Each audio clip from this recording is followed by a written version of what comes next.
The underworld held its breath. Dominic Vettori, a ruthless crime lord who could end a man's life with a mere whisper, stood before his plus-sized maid, held out a 5-carat flawless diamond, and ordered her to put it on. It was an absolute command from a man who had never heard the word no in his entire life. But what she did next sent shockwaves through the most dangerous families in New York. She looked the devil in the eyes and refused. Keep listening to hear the scandalous, heart-stopping romance that defied the mob. The Oyster Bay estate sat like a fortified castle on the edge of Long Island, New York, surrounded by 10-foot wrought iron gates, security cameras, and men whose tailored Armani suits hid illegal firearms. The mansion was a world of its own. Inside this fortress of marble and mahogany lived Dominic Vettori, the undisputed head of the Vettori crime syndicate. He was a man carved from ice and violence, with piercing grey eyes that missed nothing and a reputation that made even the bravest district attorneys tremble. Yet, for all of Dominic's keen observation, there was one person in his massive household who remained entirely invisible to him: Clara Hughes. Clara was 24 years old, standing 5'4", and she was undeniably fat. In a world where the Vettori men surrounded themselves with dangerously thin, surgically enhanced supermodels who draped themselves over velvet sofas in the Hamptons, Clara was a stark anomaly. She wore a size 22 maid's uniform that she had to specially request from the head housekeeper, Mrs. Gable. Her curves were soft, her cheeks round, and her thick auburn hair was always tied back in a severe, practical bun. To the cartel bosses, the hitmen, and the glamorous socialites who frequented the estate, Clara was a piece of the furniture. She was the ghost who polished the grand staircase, the silent shadow who scrubbed the blood-stains off the imported Persian rugs without ever asking a single question. Clara preferred the invisibility. Being unnoticed kept her safe. Her father had been a low-level bookie who owed a crippling debt to a rival crew in Queens. When he passed away, the debt had transferred to her. Working for the Vettori family was her only protection. Her wages went directly to keeping her younger sister in a safe boarding school in Connecticut. Clara endured the grueling physical labor, the aching joints from her weight pressing down on the hard marble floors, and the cruel whispered insults from Dominic's elite guests.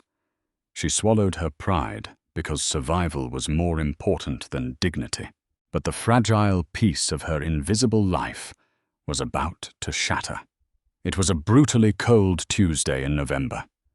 Clara was in the Grand Library, a 2-story room filled with first editions and the heavy scent of aged Scotch and leather. She was meticulously dusting a massive mahogany bookshelf, her soft humming the only sound in the room. Suddenly, the heavy double doors flew open. Dominic Vettori stormed into the library, radiating a terrifying, suffocating anger.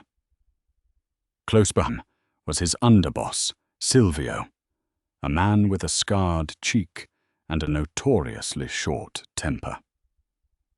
Clara immediately froze, pressing her plump body into the shadowy corner behind a velvet armchair, clutching her feather duster to her chest. Protocol dictated that staff leave the room immediately when the boss entered, but they had moved too fast. If she stepped out now, she would draw their wrath. "It's an insult, Dominic," Silvio hissed, pacing the floor. "The Rossetti family thinks they have us cornered. They are demanding a union, an arranged marriage between you and their eldest daughter, Genevieve." Dominic poured himself a glass of Macallan 25, the crystal decanter clinking sharply against the glass. He took a slow sip, his jaw tightly clenched. Genevieve Rossetti is a viper. If I marry her, her father will have a direct pipeline into our shipping ports in Brooklyn. He wants to bleed my operation dry from the inside. But if you refuse the marriage outright, Silvio warned, his voice dropping to a gravelly whisper. It's a declaration of war. The Commission will side with the Rossettis. We don't have the manpower to fight a war on 3 fronts right now, Dom. You need a legitimate reason to refuse her. A reason that doesn't disrespect their family. I am already engaged, Dominic said suddenly, his voice smooth and deadly quiet. Silvio stopped pacing. What? To who? To a civilian, Dominic lied smoothly, his mind calculating 100 moves ahead like a grand master at a chessboard. Someone completely outside the life. Someone I've been keeping a secret to protect her. The Commission respects old rules. If I am already bound to a woman, and the betrothal is deep, Rossetti cannot force his daughter on me without breaking the code of honor himself. Silvio frowned, rubbing his scarred cheek. A fake fiancé. It's risky. The Rossettis will demand proof. They will demand to meet her. They will dissect this woman's life. If they find out you hired an actress, they'll slaughter her, and then they'll come for you. You can't just pick a girl off Fifth Avenue. She has to be someone who is always here, someone whose presence in the house can't be questioned. Dominic's cold grey eyes scanned the room as he thought, and then his gaze locked onto the velvet armchair in the corner. He had seen the slight tremor of the shadow. He had heard the shallow, panicked breathing. "Come out," Dominic commanded. His voice wasn't loud, but it possessed a weight that made the air in the room feel heavy. Clara's heart hammered against her ribs. Her hands were shaking violently as she stepped out from the shadows. Her face was flushed red with shame and fear, her oversized grey uniform clinging to her full hips and thick waist. She kept her eyes glued to the expensive tips of Dominic's Italian leather shoes. I'm sorry, Mr. Vittori," Clara stammered, her voice trembling. "I was cleaning. I couldn't get out in time. I didn't hear anything, I swear to you." Silvio immediately reached inside his tailored jacket, his hand resting on the grip of his concealed weapon. Dominic raised a single hand, silencing his underboss. He walked slowly toward Clara. He was a towering figure, 6'3", of pure, predatory muscle. As he stopped inches away from her, Clara could smell the sharp, intoxicating scent of bergamot, expensive tobacco, and raw danger. For the first time in the 3 years she had scrubbed his floors, Dominic Vittori truly looked at her. He took in her flushed, round cheeks, her wide, terrified brown eyes, the soft curves of her heavy body, and the calluses on her small hands. In Dominic's world, women were weapons, sleek, sharp, and deadly. Clara was none of those things. She was soft. She was ordinary. She was the absolute last person on earth anyone would ever expect him to look twice at, let alone love, and that made her the perfect alibi. "What is your name?" Dominic asked softly. "Si Clara, sir. Clara Hughes." "Well, Clara Hughes," Dominic said, a chilling, calculated smirk playing on his lips. "It seems you are about to get a promotion." 15 minutes later, Clara found herself standing in the center of Dominic's private study. The room was a daunting display of wealth and power, heavily paneled in dark oak, with a massive fireplace crackling in the corner. Clara felt entirely out of place, intensely aware of her thick thighs rubbing together beneath her modest skirt, and the way her plain, unmanicured hands nervously twisted the fabric of her apron. Dominic sat behind his massive desk, projecting an aura of absolute control. Silvio stood by the door, acting as a silent, lethal sentinel. "Sit," Dominic instructed, gesturing to a high-backed leather chair opposite his desk. Clara perched carefully on the edge of the seat, too terrified to lean back. "Mr. Vettori, please, whatever I heard, I'll forget it. You don't have to kill me. I have a sister." "Nobody is killing you, Clara," Dominic interrupted, his tone completely devoid of warmth.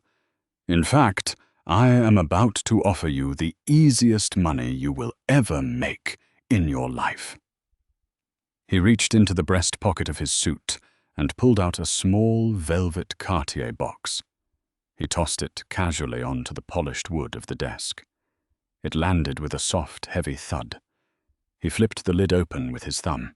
Clara gasped.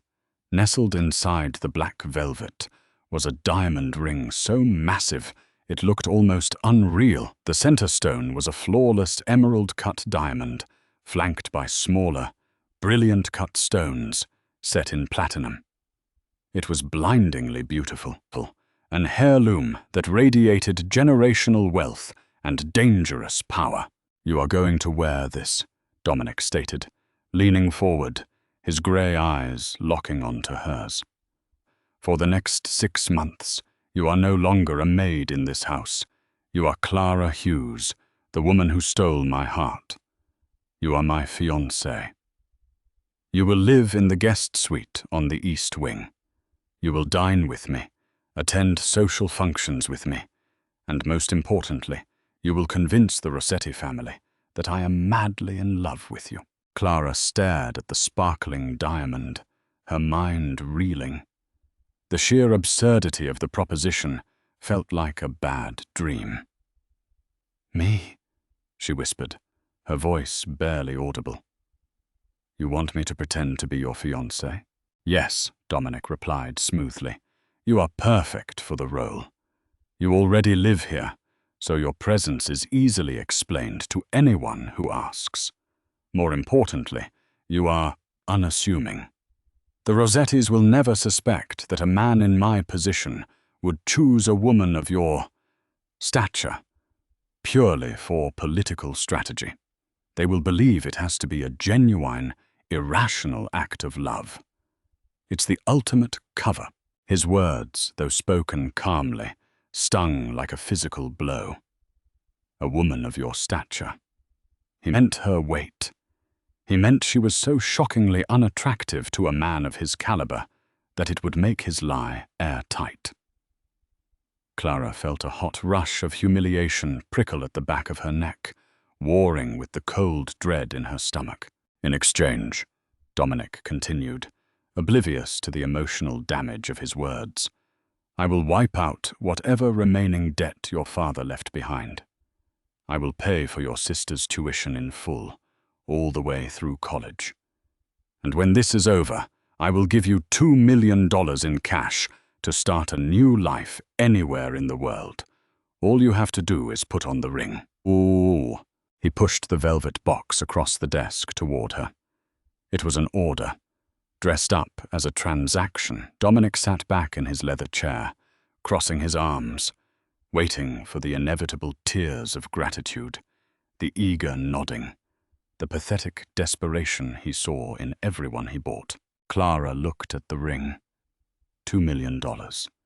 Freedom from the crippling debt. Safety for her sister. It was everything she had prayed for every night while rubbing ache ointment into her swollen knees. All she had to do was surrender her autonomy, become a human shield in a mafia war, and let this cold, cruel man parade her around as a joke, the fat, ugly duckling that the terrifying mafia boss inexplicably loved. She would be scrutinized, mocked, and placed in the crosshairs of ruthless killers. She thought of the way the cartel women looked at her, like she was a stain on the floor. She thought of Dominic's cold assumption that her dignity had a price tag. A quiet, fierce spark ignited deep in her chest. Clara slowly reached out. Dominic's lips twitched upward into a victorious smirk. Silvio visibly relaxed by the door. But Clara didn't take the ring. She placed her soft, calloused fingertips on the edge of the velvet box and pushed it firmly back across the desk toward Dominic. No. The word hung in the air, heavy and absolute. Silvio choked on a breath. Dominic's smirk vanished instantly, replaced by a look of sheer, unadulterated shock. For a full 10 seconds, the room was so quiet, Clara could hear the logs shifting in the fireplace. "Excuse me," Dominic said softly. His voice was suddenly laced with a lethal edge. Clara's hands were shaking so badly she had to grip the arms of the leather chair. But she forced herself to look up, meeting the icy grey eyes of the most dangerous man in New York. "I said no, Mr. Vittori," Clara said, her voice shaking, but her resolve ironclad. "I am a maid. I scrub your toilets, I wash your sheets, and I keep my head down. But I am not a human shield, and I will not let you use my body or my face as a punchline to insult a rival cartel." Dominic leaned forward slowly, his imposing frame casting a dark shadow over the desk. "Do you understand who you are speaking to? Do you understand what I can do to you? I am offering you your life back." "You're offering me a death sentence," Clara shot back, a sudden surge of adrenaline overpowering her terror. "If the Rossettis find out I'm a fake, they'll put a bullet in my head. If they believe I'm real, they'll kidnap me to get to you. And you wouldn't send a single man to save me, because I mean nothing to you. You want me to play the fat, pathetic charity case so you can look honorable. Keep your money, Mr. Vittori. I'd rather scrub floors for the rest of my life than be your pawn." Clara stood up. Her knees were trembling violently, but she held her head high.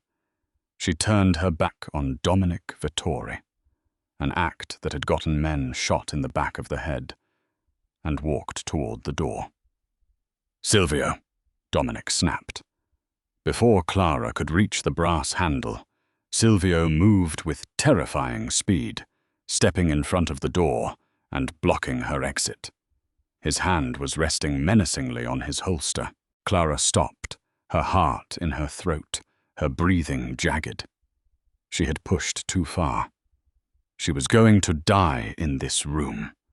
She heard the slow, deliberate scrape of Dominic's chair pushing back. She heard his heavy footsteps on the Persian rug, coming closer and closer, until she could feel the heat of his body standing directly behind her. "Turn around, Clara," Dominic whispered, his breath ghosting over the shell of her ear. Clara closed her eyes, drawing in a shaky breath that filled her lungs with the heavy, intoxicating scent of Dominic's bergamot cologne. Slowly, she turned around. She fully expected to look down the barrel of a customized Glock, or to see the ruthless fury of a mob boss whose ego had just been bruised by a servant. Instead, when she met Dominic's gaze, she saw something entirely different: amusement and a dark, predatory intrigue. Dominic was standing so close she could feel the heat radiating from his chest. He looked down at her, his icy grey eyes scanning her face not with disgust, but with a terrifying, clinical fascination. For a man who lived in a world of sycophants and yes-men, Clara's absolute refusal was a violent jolt to his system. She hadn't flinched. She hadn't begged. She had looked the devil in the eye and told him to keep his money. "You have a fire in you, Clara Hughes," Dominic murmured, his voice a low, vibrating rumble that sent shivers down her spine. I didn't see it before. You hid it well behind that oversized grey uniform and your feather duster. But it's there.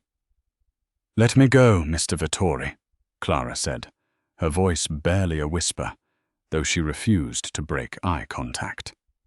"Please." Dominic reached out, and Clara flinched, expecting a strike. But his large, rough hand simply brushed a stray lock of auburn hair behind her ear. The touch was agonizingly gentle, entirely at odds with the violent man he was known to be. "I can't let you go, Clara," he said softly, "because you are entirely right. If I parade you around as a weak, pathetic charity case, the Rossettis will see right through it. They will eat you alive, and they will know I am lying. But a woman who stands in my study, unarmed, and tells me to go to hell? A woman with the spine to reject $2 million and spit in the face of a Vittori?" A slow, dangerous smile curved his lips. "That is exactly the kind of woman a man like me would fall in love with. A queen who can hold her own." Clara stared at him, bewildered. "I don't—" "Listen to me carefully," Dominic interrupted, his tone shifting back to the calculating tactician. "The Rossetti family has eyes everywhere. By tomorrow morning, Salvatore Rossetti will know I rejected his daughter's hand. If I don't produce a fiancé immediately, the streets of Manhattan will run red. You say you don't want to be a human shield? Fine. Then don't be a shield. Be a sword." I took a step back, giving her space to breathe. "You don't want to be a pawn? So let's negotiate as equals. What are your terms?" Silvio let out a low cough of disbelief from his post by the door, but Dominic ignored him. Boss of the Vittori family was negotiating with the Maid. Clara's mind raced. The terror was still there, a cold knot in her stomach, but Dominic had just handed her a sliver of power. If she was going to be dragged into the underworld, she wouldn't do it on her knees. "My sister," Clara said, her voice steadying. "She has moved out of her dorm and into a secure penthouse in Manhattan, guarded by your best men, 24/7, and she never knows why." "Done," Dominic said without hesitation. "What else?" "I don't change my body for you, or your cartel friends," Clara demanded, her chin tilting up defensively. "I am fat, Mr. Vittori. I know it, you know it, and the entire high society of New York knows it. If I am going to play your fiancé, I am not going to be squeezed into corsets, starved on juice cleansers, or hidden under layers of dark fabric so you can pretend I'm something I'm not. You claim you chose me, so you proudly stand by exactly how I look." A flicker of genuine respect crossed Dominic's eyes. "I wouldn't have it any other way." "Way anything else?"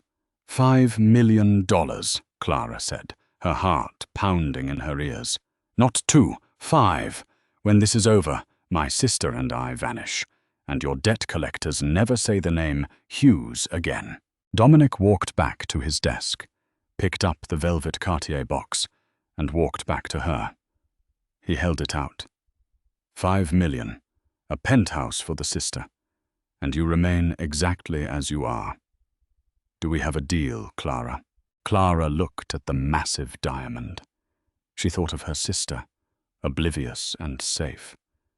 She thought of the $5 million that would guarantee them a lifetime of freedom. She reached out, her trembling fingers brushing against Dominic's warm skin, and lifted the ring from the velvet slot. It was heavy.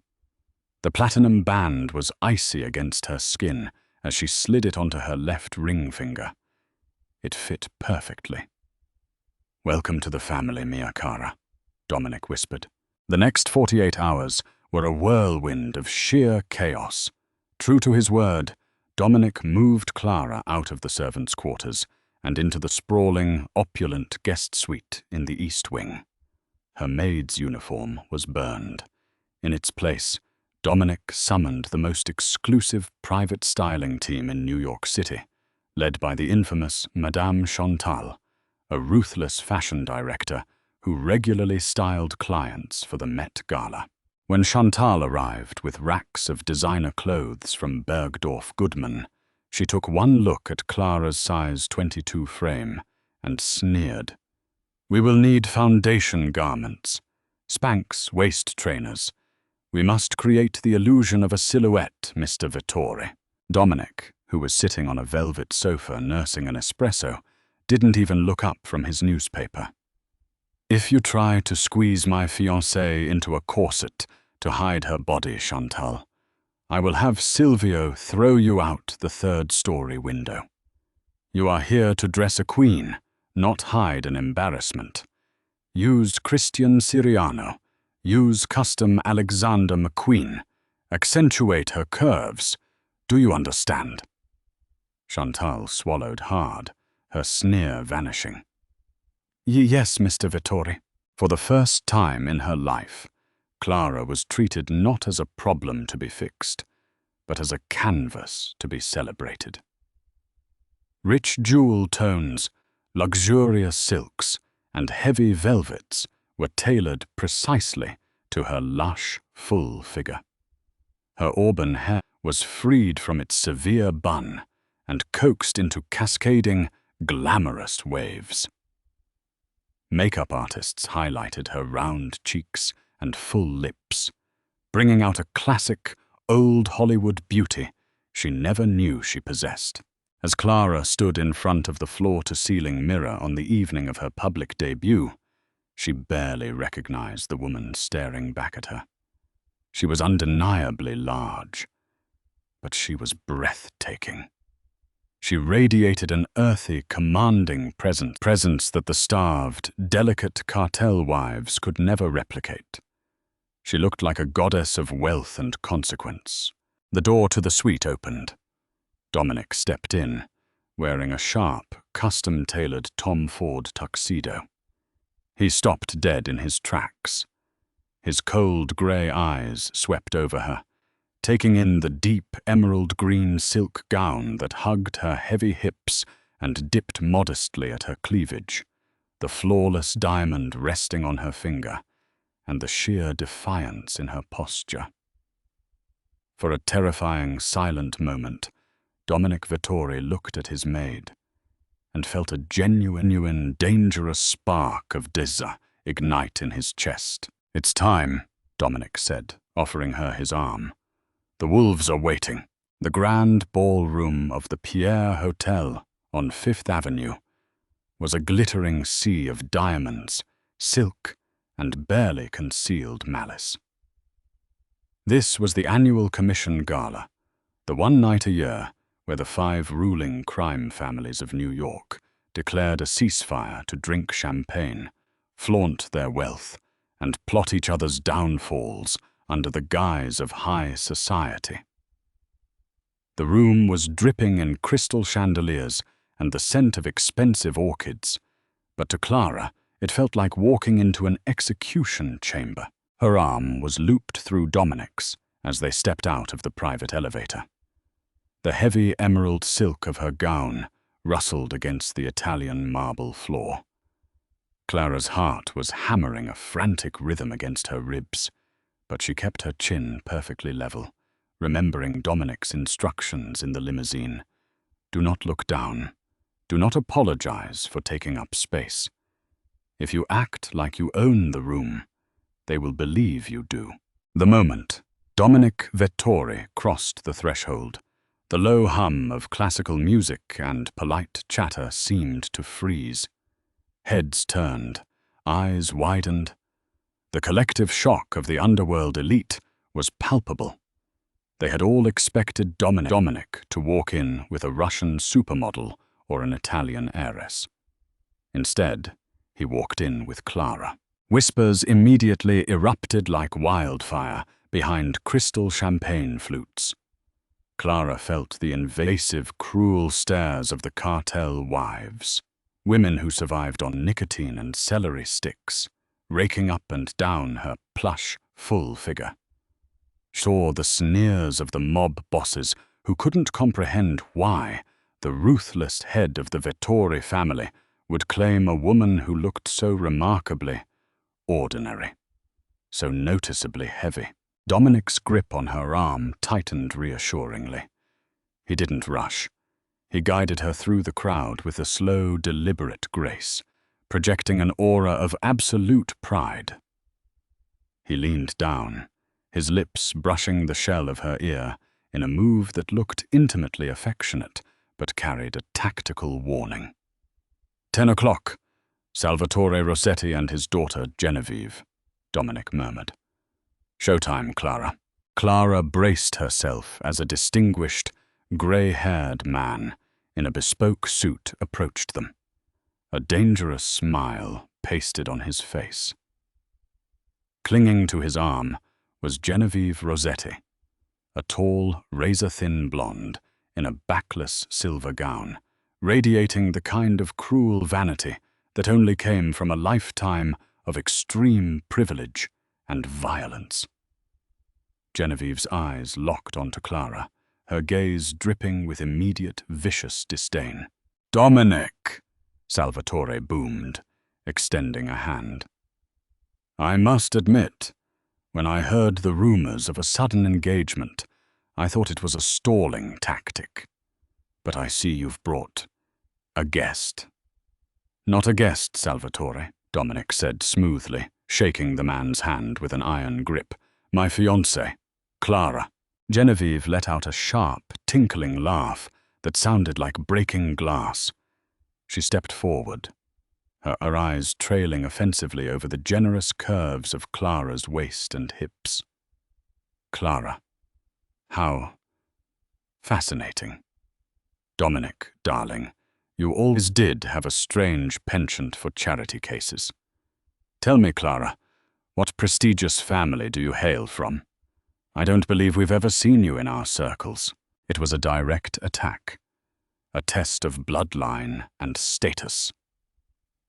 Genevieve was waiting for Clara to stumble, to blush, to reveal herself as an imposter. Clara felt the paralyzing urge to shrink back, to apologize for existing, just as she had done every day while scrubbing the Vettori mansion.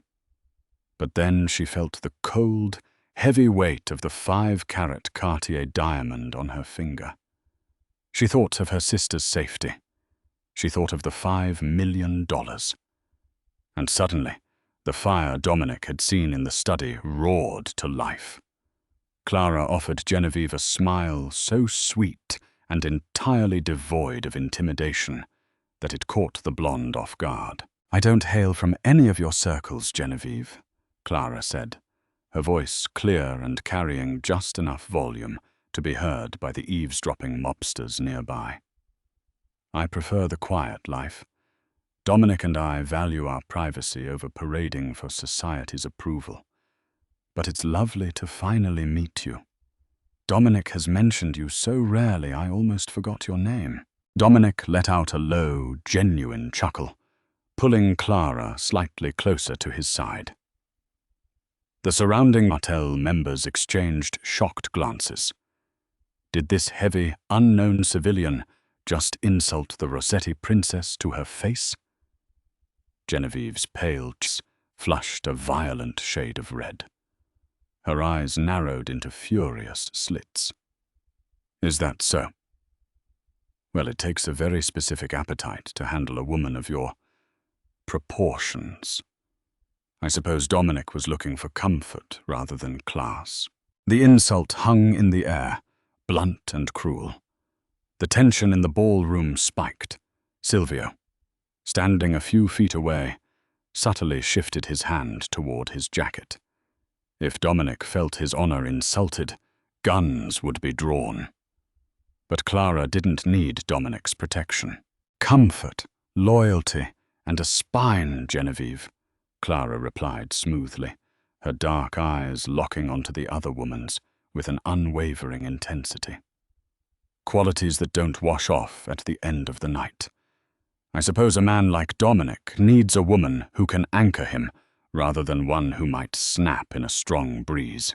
Genevieve took a sharp breath, completely outmaneuvered by the calm, devastating confidence of the plus-sized woman she had tried to humiliate. Salvatore's smile faltered, realizing his daughter had just been publicly bested. "A sharp tongue," Salvatore noted, his voice losing its faux warmth. "A dangerous thing in our world, Clara. Only if you're standing on the wrong side of it, Mr. Rossetti," Dominic intervened, his voice a lethal purr. He kissed the side of Clara's head, sealing the performance. "Excuse us. We need to greet the Don of the Luquez family." As Dominic guided her away from the fuming Rossettis, Clara finally exhaled a shaky breath, her adrenaline crashing. She had done it. She had survived the first wave. "Magnificent," Dominic whispered into her ear, and for the first time, there was no manipulation in his voice. Just pure, unadulterated awe. "You gutted her without raising your voice." "I told you I wasn't going to be a punching bag," Clara murmured, taking a sip from a passing waiter's champagne tray to wet her dry throat. "You are," Dominic started, but he was suddenly cut off. "Little Clara Hughes," a raspy, surprised voice called out from behind them. Clara froze. The champagne flute nearly slipped from her trembling fingers. She turned. Standing near the marble pillars was an older man with a scarred nose and a cheap tuxedo that didn't quite fit the Pierre Hotel's standards.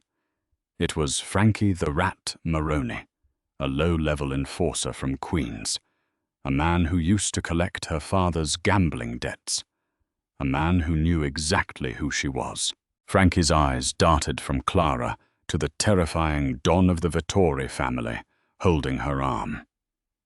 Confusion warped into a sleazy, calculating grin. "Well, I'll be damned. The little bookie's daughter from Queens. Didn't you used to clean houses to pay off your old man's markers?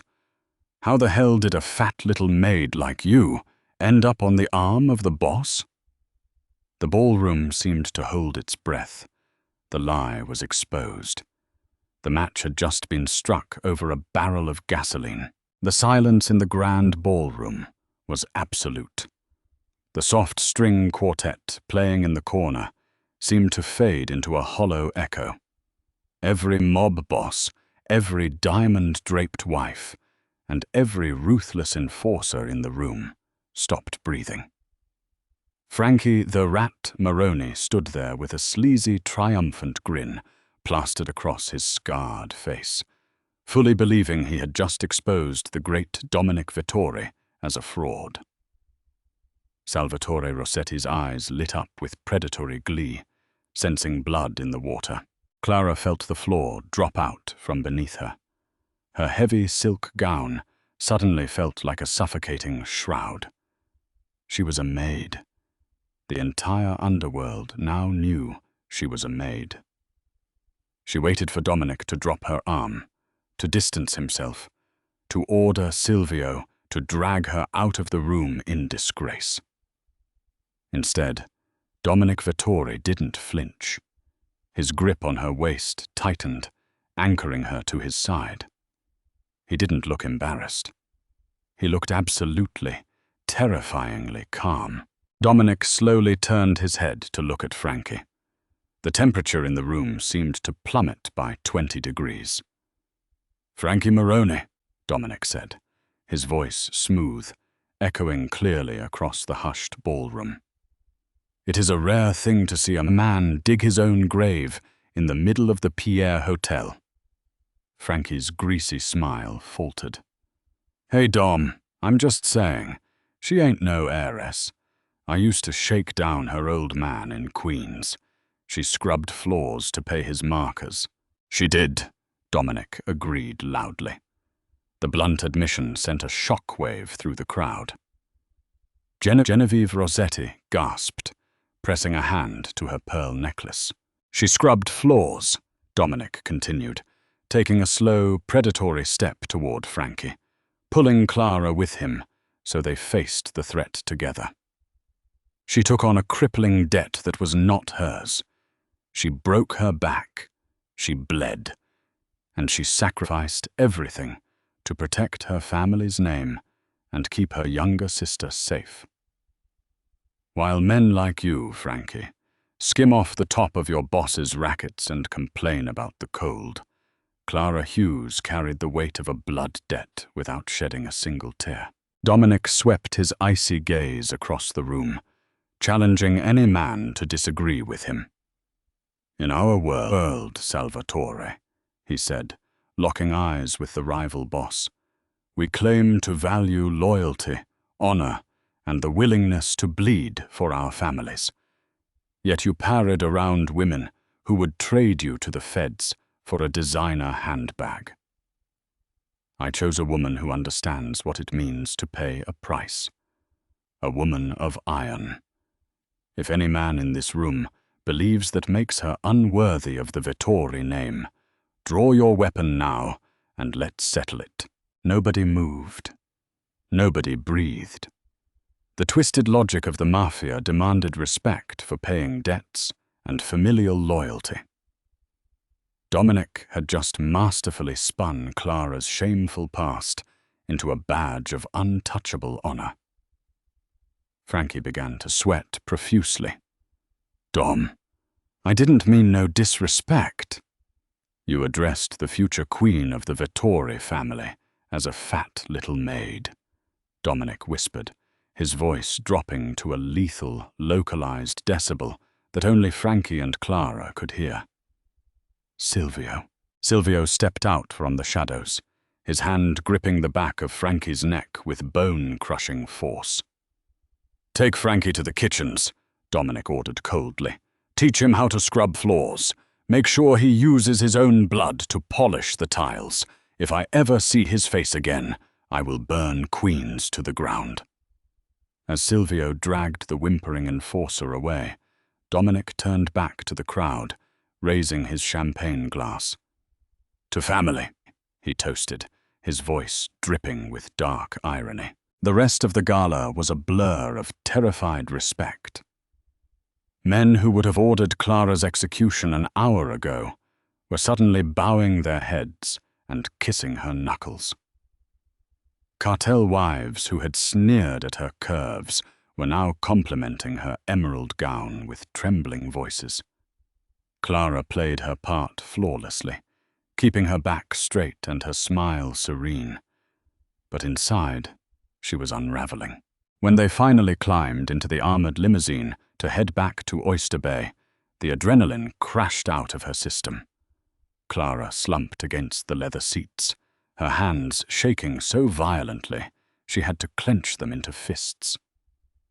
Dominic poured a glass of amber scotch from the built-in decanter and pressed it into her trembling hands. "Drink," he commanded softly. Clara took a burning sip, the alcohol scalding her throat. She looked at the terrifying man sitting across from her. He had unfastened his bow tie, the harsh streetlights casting dangerous shadows across his sharp jawline. "You turned my entire life into a mob fable," Clara whispered, her voice cracking.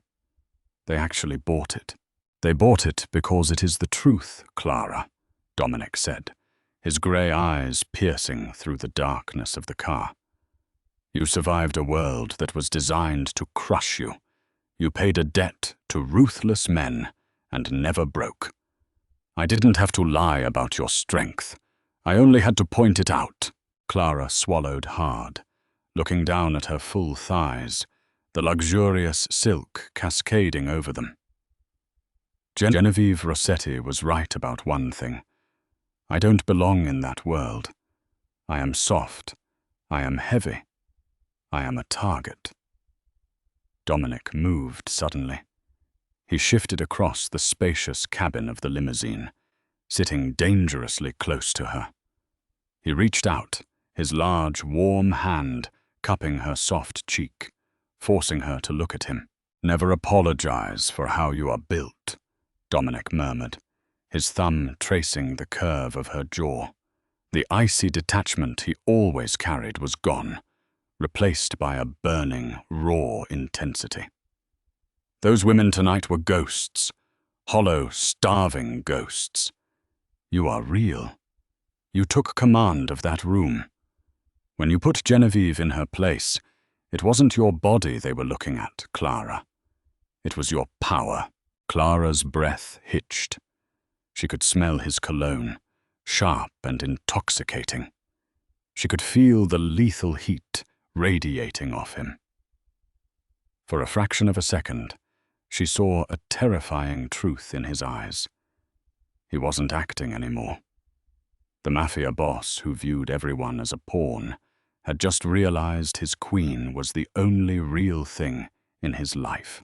"This is a business deal, Mr. Vettori," Clara whispered weakly, trying to guard her own heart against the dangerous pull of his magnetism. $5 million, 6 months. Dominic's lips brushed a fraction of an inch from hers. "We'll see, Clara, we'll see." Winter settled heavily over the Vettori estate. For 3 months, Clara played the role of the devoted fiancée to perfection. The initial shock of her appearance in high society had faded, replaced by a cautious, grudging respect. Salvatore Rossetti had retreated into the shadows, seemingly accepting the defeat of his daughter's arranged marriage. But Clara knew better than to trust the silence of a venomous snake. Her life in the mansion had drastically changed. She no longer scrubbed floors, but she knew every secret of the massive house. She knew that the 3rd floorboards creaked outside the library. She knew which security cameras had a 3-second blind spot, and she knew about the narrow servant passages built into the walls of the 1920s estate. Passages that the armed guards and even Dominic himself completely ignored. The dynamic between Clara and Dominic had also shifted into dangerous, uncharted territory. They spent late nights in his study, sitting by the fire. He stopped treating her like a shield and started treating her like an equal, asking for her sharp, unfiltered opinions on syndicate politics. Clara, in turn, found herself looking past the monster the world saw, recognizing the exhausted, fiercely protective man underneath. She felt the heavy, lingering stares he directed at her lush curves when he thought she wasn't looking.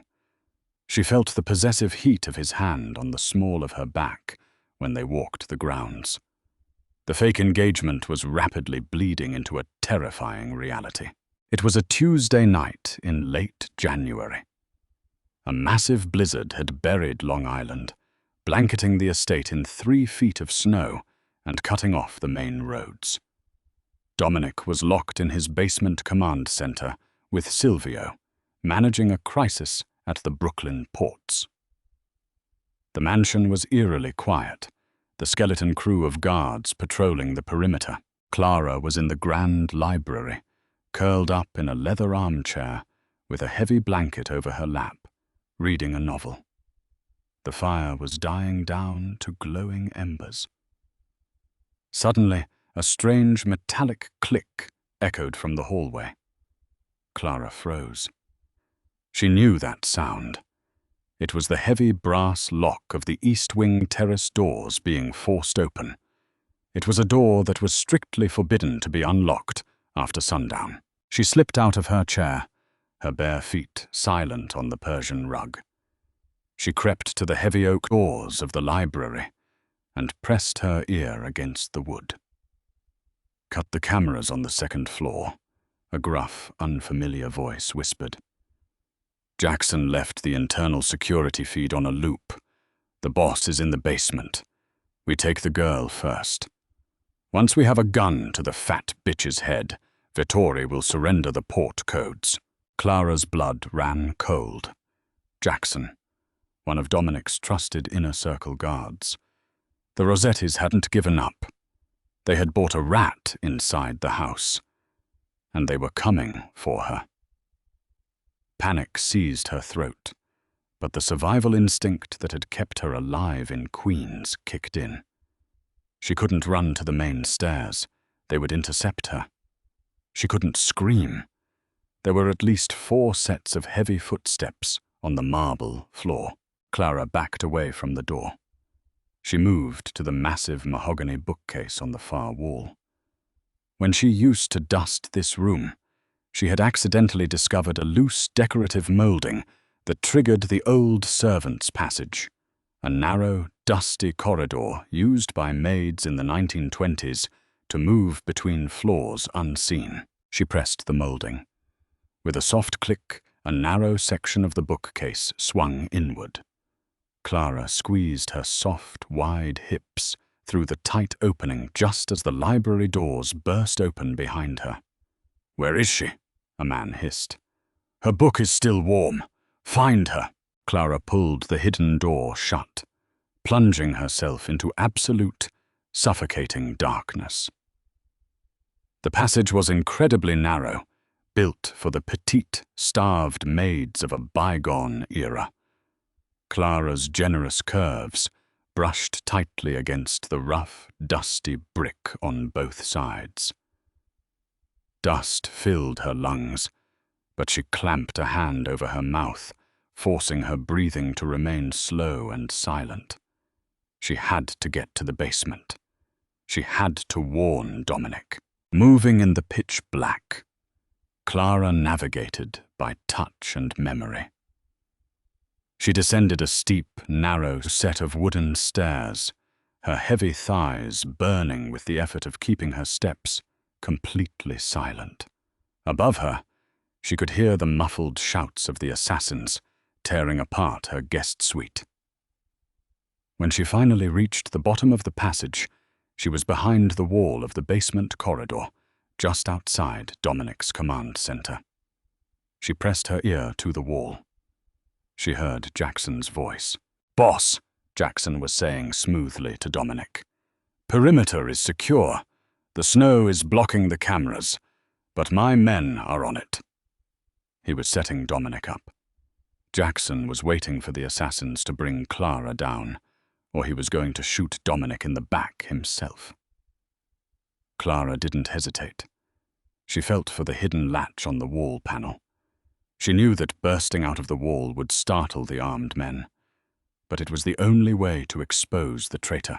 She took a deep breath, shoved her shoulder against the panel, and tumbled out of the hidden wall, sprawling heavily onto the concrete floor of the basement corridor. Jackson jumped, whipping his gun around in shock. Dominic, standing by a table of blueprints, stared in utter disbelief as his supposedly pampered fiancée rolled out of a solid wall covered in century-old dust and cobwebs. "Jackson is the rat!" Clara screamed, scrambling backward as she pointed at the guard. "Rossetti men are in the house! They're coming down the main stairs!" Jackson cursed and leveled his gun at Clara's chest. Before the traitor could pull the trigger, Dominic moved with the terrifying speed of an apex predator. He didn't even draw his own weapon. He lunged across the corridor, grabbing Jackson's wrist and snapping it backward with a sickening crack. Jackson screamed, dropping the gun. Dominic drove his knee into the man's chest, sending him crashing to the floor, and in one fluid motion, drew his own sidearm and put a bullet through Jackson's kneecap. The corridor erupted in deafening noise. Silvio burst out of the command center, submachine gun raised. "Lock down the basement!" Dominic roared, grabbing Clara by the waist and pulling her forcefully behind his massive frame, shielding her entirely with his own body. "Silvio, flood the main stairs with gas. Nobody leaves this house alive." Dominic pushed Clara into the reinforced command room, slamming the heavy steel door shut behind them and locking it. The sound of heavy gunfire erupted upstairs as Silvio's loyal men engaged the Rossetti assassins. In the quiet of the command room, Dominic turned to Clara. She was trembling, covered in dust, her hair wildly tangled. Dominic dropped his gun on the table. He crossed the room in 2 strides, grabbed the lapels of her sweater, and slammed his mouth down on hers. The kiss was a violent collision of terror, adrenaline, and raw, undeniable possession. Dominic's large hands tangled in her dusty auburn hair, pulling her flush against his solid, heaving chest. Clara tasted gunpowder, expensive scotch, and absolute desperation. For a man who had built an empire on ice and calculation, the kiss was a fiery surrender. Clara didn't freeze. She didn't shrink away from his overwhelming dominance. Instead, she kissed him back with a fierce, burning defiance, her soft, plump hands gripping the lapels of his ruined Tom Ford suit, anchoring him to reality. When he finally pulled away, his breathing was ragged, his forehead resting heavily against hers. His thumbs gently wiped a smudge of century-old dust from her round cheek. "You could have been killed," Dominic breathed, his voice stripped of all its usual lethal calm. The icy mob boss was completely shattered by the sheer proximity of her death. "If you hadn't found that passage—" "I know this house better than you do, Dominic," Clara whispered, her heart hammering against her ribs. "I spent 3 years being invisible in it." Jackson didn't factor the Maid into his tactical assault. That was his fatal mistake. A dark, dangerous pride flared in Dominic's grey eyes. He pressed a hard, lingering kiss to her forehead. "They will pay for this. Every single man who stepped onto my property, and the old man who sent them. I am going to erase the Rossetti family from the face of the earth." The following 48 hours were a masterclass in underworld warfare. The Vettori syndicate struck back with terrifying precision. With Jackson broken during Silvio's brutal interrogation in the basement, Dominic obtained the exact locations of Salvatore Rossetti's hidden armories and illegal offshore routing centers.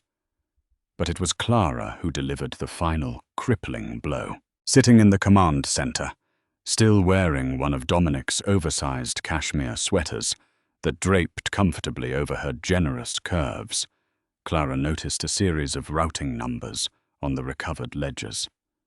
Her father, before his debts consumed him, had been a meticulous bookie who laundered small-time cash through dummy corporations in the Cayman Islands. Clara recognized the specific numerical sequencing Rossetti was using. It wasn't just illegal gambling money. Rossetti was funneling funds directly from a sanctioned cartel in Bogota, masking it through a legitimate front. A private holding firm on Wall Street named the Vanguard Sterling Group. "If you hit his warehouses, he loses product," Clara pointed out, tracing the ledger with a soft, calloused finger as Dominic and Silvio leaned over her shoulder. "But if you anonymously leak these Vanguard Sterling routing numbers to the FBI's Financial Crimes Division, the federal government will freeze his entire global network by morning. Salvatore Rossetti will be penniless and hunted by the feds. He won't be able to afford a single bullet to fire at you." Dominic stared at the ledger, and then at Clara, utterly spellbound by her brilliant, ruthless mind. Silvio let out a low whistle of profound respect. "Do it," Dominic ordered Silvio, his eyes never leaving Clara's face. By sunrise on Thursday, the Rossetti empire collapsed. Federal agents raided the Vanguard Sterling Group, and Salvatore Rossetti was apprehended attempting to flee on a private jet out of Teterboro Airport in New Jersey. The war was over before a single Vettori soldier had to step onto the streets of Brooklyn. 3 months later, the bitter New York winter had thawed into a crisp, blooming spring. The 6-month anniversary of Clara's fake engagement had arrived. Clara stood in the grand library, the afternoon sun streaming through the floor-to-ceiling windows, illuminating the rich mahogany and the exact spot where she had once hidden behind a velvet armchair. She wore a custom-tailored, crimson wrap dress that celebrated every lush curve of her body. The heavy double doors opened, and Dominic walked in. He looked exceptionally handsome, the heavy burden of the cartel war completely lifted from his broad shoulders. He walked over to his massive desk, picked up a sleek, black leather briefcase, and set it down on the coffee table. He clicked the locks open. Inside were stacks of pristine $100 bills.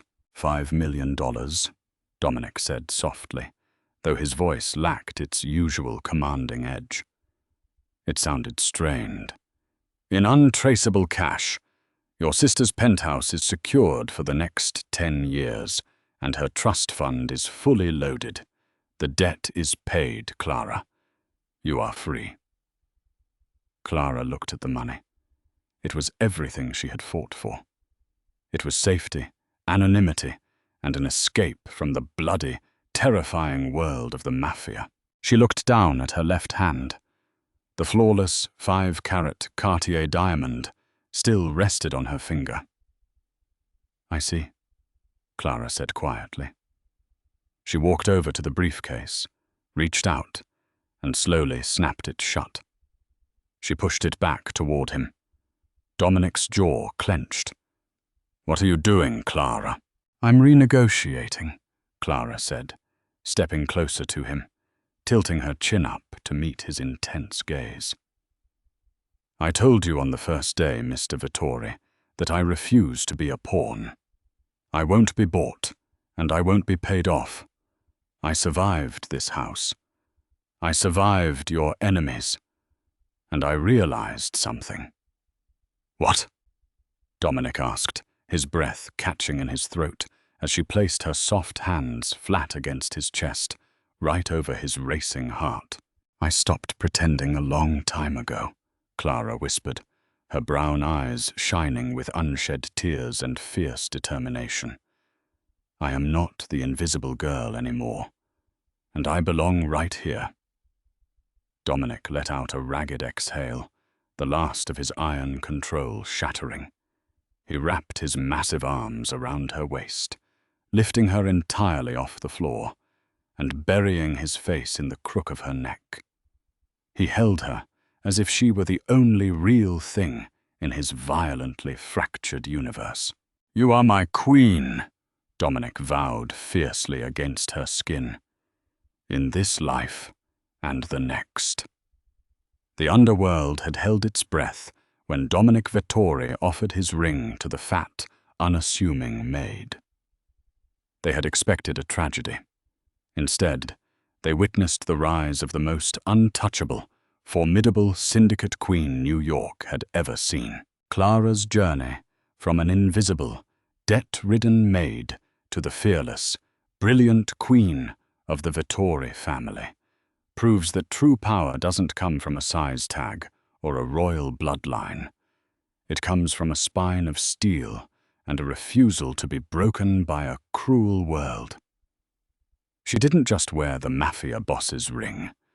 She earned his absolute devotion and brought an entire empire to its knees. If this heart-stopping Mafia romance kept you on the edge of your seat, hit that like button, share this story with your friends, and make sure to subscribe to our channel for more thrilling, pulse-pounding dramas.